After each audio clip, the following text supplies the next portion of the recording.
Thanks for joining us this afternoon. I'm Britt Marino. Moderna will likely miss President Joe Biden's September 20th deadline to have their booster shots ready for a wide release.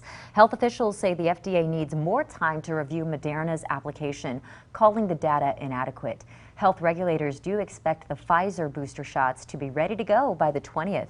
KXAN.com's Grace Reeder is joining us now with more on what the Austin Public Health Department is saying about what this all means for us here in Central Texas. Yes, so as has happened throughout the entirety of this vaccine process, what is being handed down from the federal government, Austin Public Health is following. So likewise with these booster shots, whatever is decided from the CDC and FDA, that's what APH will do. It is worth noting that last week, Austin City Council did sign a motion asking the city to come back to them with a booster shot plan by the end of September. This will, of course, put a little bit of a wrench in that plan. We're happy to hear about some sort of plan in the works for booster shots, but Grace, candidly, I think the health department still wants people to get their first vaccine. Are you hearing the latest on that?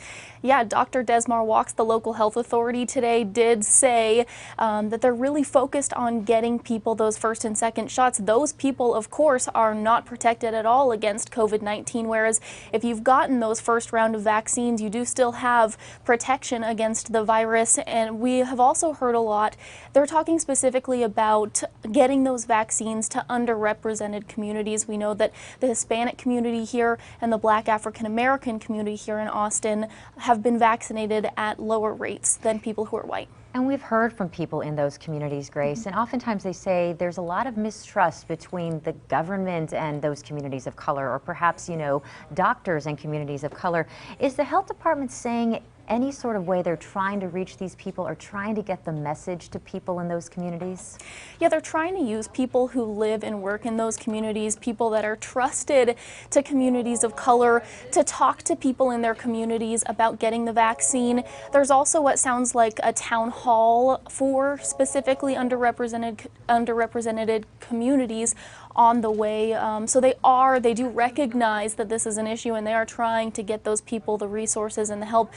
City council members also tell me that one of the issues that they're seeing is, frankly, access. Some of those communities do not have access to the internet, and that's the way that you sign up for a lot of these things. Oh, that's a great point. And we know we had over 30 people die this past week from COVID. So, Grace, we will continue to watch what happens.